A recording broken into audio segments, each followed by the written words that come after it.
Bem-vindo, bem-vinda a um programa Conversando com Ezequiel Schaff, e já se tornando um costume, né? Conversando com o Jandir Quevea. E estávamos nessa semana, né? Aliás, olá, Jandir, bem-vindo.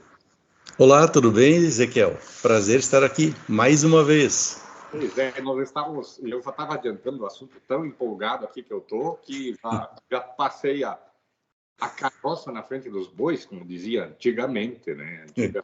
É sobre isso que a gente vai falar, antigamente e hoje, as mudanças, né? Nós temos sempre o costume de falar sobre programação neurolinguística, só que a programação neurolinguística, ela abarca muita coisa, né? Muita gente, eu estava percebendo em muitos cursos, né? Através do Instagram, né, Jandir? Que as pessoas que estão vendendo cursos online, principalmente, todos eles têm PNL.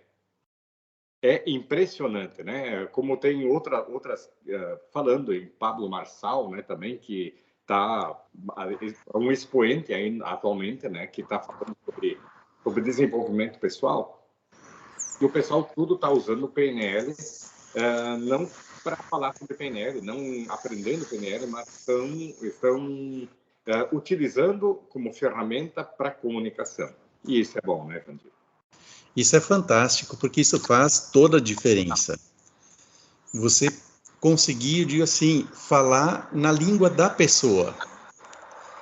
E isso aos poucos a gente vai falando sobre ainda, mas é bem interessante você conseguir observar, e isso se observa, e conseguir usar as palavras da pessoa, falar na facilidade que a pessoa tem, que cada pessoa tem uma facilidade maior em algum aspecto, seja para ouvir, seja mais visual, seja mais prático. E aí, à medida que a gente saca isso, observa isso na pessoa e usa palavras que se aproximam do que é mais próprio da própria pessoa, a comunicação flui de uma forma muito mais interessante. Pois, e o tema de hoje, né, Vandir, a gente falou em discorrer sobre várias terapias que estão, o que está acontecendo, por que estão surgindo tantas terapias, e algumas terapias, sobre isso mais que a gente gostaria de falar, parece estar havendo uma evolução, né? Originalmente ela se tratava de um assunto e hoje o que está acontecendo, né? Que essas terapias estão evoluindo, estão entrando num outro patamar, quebrando paradigmas, né? E pegando as pessoas de uma maneira com muito mais eficácia, né? E lembrando que eficácia e eficiência tem diferença. Sim. Eu faço tudo certinho, deixo um relatório perfeito que ninguém vai ler, nunca vai ficar guardado por 100 anos. Eficácia, eu quero saber hoje como é que eu pratico, como é que é a praxis, né? E como é que eu resolvo as questões. E uma das grandes questões, acho que estão influenciando esse novo jeito de fazer é justamente você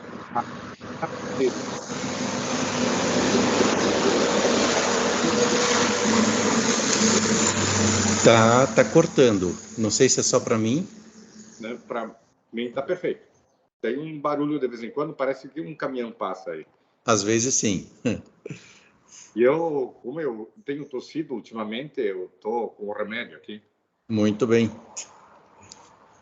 E eu falava mal dessa cuia, né? O pessoal tira sarro, mas ela é muito legal, porque mantém realmente o chimarrão. Muito show. Qual da terapia? Vamos falar sobre PNL, já que a gente falou há pouco, né? Nós já tínhamos comentado, né? Em outros momentos, você fez o curso O Novo Código. Eu só ainda... Exato. Né? O que houve, né? O que houve que o pessoal, de repente, o Grindr não se ouve falar, o Bandler, aliás, não se ouve falar tanto, ele está ainda nos moldes antigos. E o Grindr, co-criador da PNL, o cara foi para outro patamar. O que aconteceu aí? Você que conhece mais. O que eu conheci isso agora já deve estar mais alguns passos além do que eu conheci, mas quando eu conheci o Novo Código, me surpreendeu muito que na época que eu estava terminando o trainer, na verdade, e as técnicas da PNL, para mim, eram um tanto quanto complexas. Não era uma linguagem tão fácil para eu lidar com ela, digamos assim. E aí a pergunta que me vinha toda vez: como vou usar essa ferramenta que eu via que era fantástica, que os resultados aconteciam na frente da gente, assim, mas algo parecia que não estava totalmente redondo ainda. E com o curso do novo código, muitas fichas caíram. E o que mais chamou atenção ali foi o fato de a pessoa que ministrava o curso na época dizer o seguinte: não se fala mais em técnicas de PNL, e sim em jogos. Literalmente, o que eu estava estudando como técnica, dali a pouco tirou o peso da técnica e passou a literalmente se fazer um jogo. Praticamente brincar com a pessoa que trazia um problema do tamanho de um caminhão, e você brincava com isso. Claro, uma brincadeira estruturada, muito bem estudada, mas não passava de uma brincadeira. Em nenhum momento a pessoa se sentia forçada a dizer alguma coisa ou a caminhar por um meandro que de repente ela não quisesse expor ou se sentir exposta.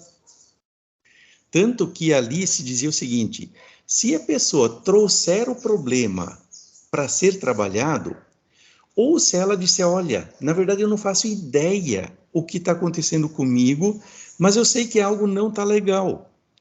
Da mesma forma, esse jogo funciona e muda o rumo da vida da pessoa.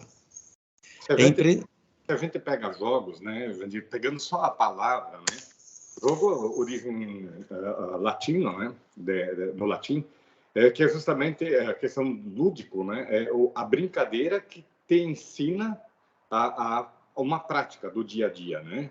Você está brincando, mas na verdade você está tendo uma determinada estratégia. Né? Vamos falar simples do jogo de xadrez, né? Tem controvérsias aí onde o pessoal diz: não, tu é exímio em xadrez, tu é exímio só em xadrez. Algo mais pessimistas. Os otimistas dizem: não, quando você desenvolve o raciocínio, a estratégia, você aplica isso para outras coisas, né? E os jogos são especiais para isso, né? Porque, na verdade, o nosso inconsciente é uma criança de 7 anos de idade, no máximo. Né? Como é que a gente lida com esse bichinho assustado, né? É bem isso. E aí, falando da evolução das terapias. Depois vem uma outra terapia que eu não estudei ainda, mas já participei muitas vezes, que é a constelação familiar. E a base, se você for ver realmente a raiz da constelação, ela está onde? Na PNL. Ali muitas vezes eu digo assim, a constelação para mim é uma PNL num grau muito mais elevado, mas ela mexe em coisas muito próximas. Pois é, o Bert Hellinger, né? Um padre, né? Sim. Tá cheio de padre e pastor aí que de repente acordam para um monte de coisa e vê que tu não espera só o céu, né? Mas o céu começa aqui, né?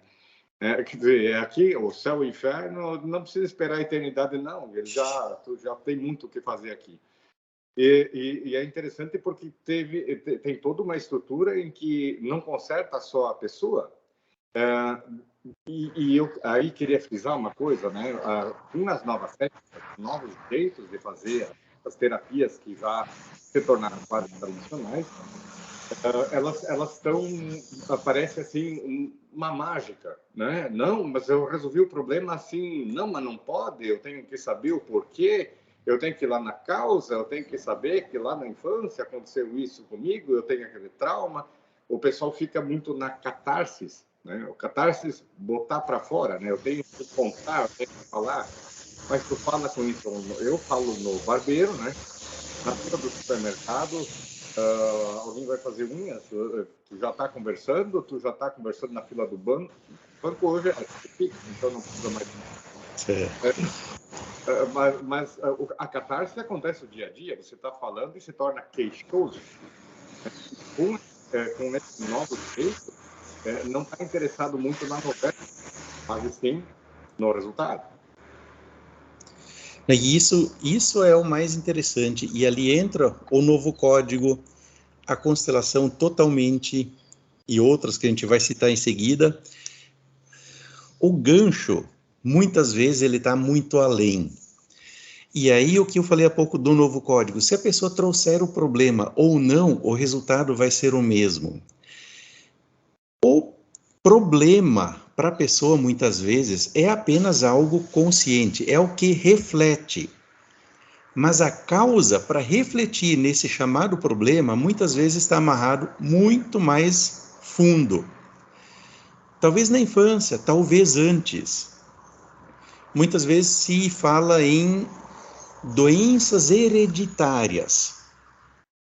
Há controvérsia sobre isso também, mas enfim, existe essa teoria, digamos, e essas doenças, será que seriam apenas físicas?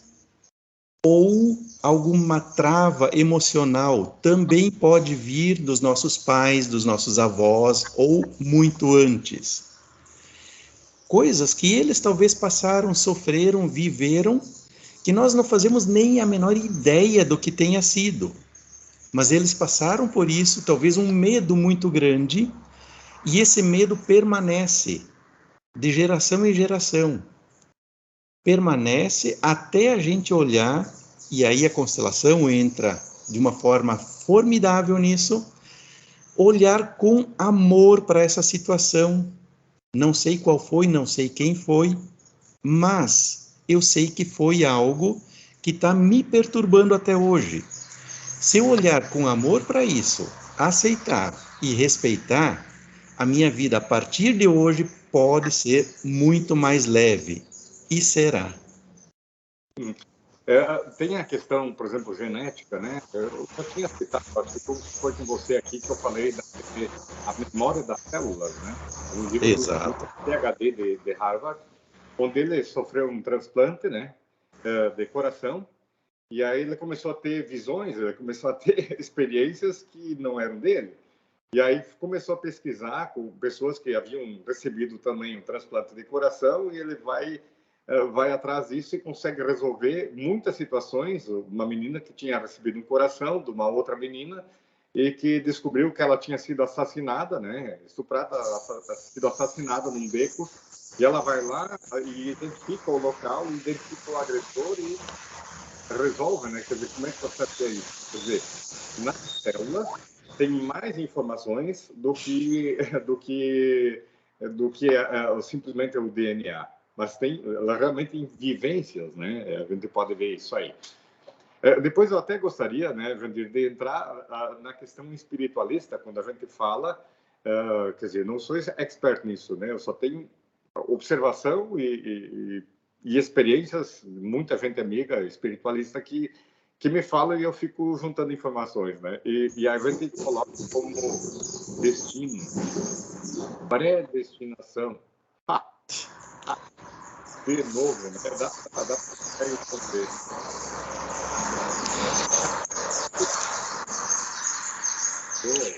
Estou tomando conta da palavra aí. Então, você sabe que estava no judiciário, com muitos casos de violência em família, estava sendo resolvido com a constelação. Alguns consteladores começaram a trabalhar nisso e misturaram técnicas que não era constelação, e é sobre isso que nós estamos falando, sobre a evolução de terapias, não mistura de terapias. E o pessoal fez um mesh e andou dando N. Tanto é que no judiciário está se proibindo agora uma técnica fantástica, que é a constelação, porque que estava resolvendo problemas familiares, assim, de violência familiar, violência doméstica, né? Ai, ai. Não, isso é a evolução, o sucesso e o desejo de ir além. E aí muitas vezes se acaba avançando o sinal, né? Quer dizer, até que ponto a gente pode ir, até que ponto a gente deve ir, E qual é o limite da gente nessas questões também? A gente sabe que faz muito, as terapias são poderosas, mas uma coisa que eu sempre comento com as pessoas, elas não são necessariamente um milagre. Quer dizer, não espere até ser tarde demais e não espere simplesmente que a terapia vá resolver tudo. Ela é apenas um meio e a gente precisa fazer a sua parte, né? E sobre isso a gente já vai ter muito assunto para o próximo bloco. Nós estamos chegando ao final já desse bloco, né, Jadir? Passa muito rápido o tempo, mas se o pessoal, então, se você está gostando do assunto, nós já vamos continuar sobre como é que as novas terapias, quer dizer, a evolução das novas terapias, como elas têm resultado e principalmente por que elas funcionam e por que algumas misturas aí tem.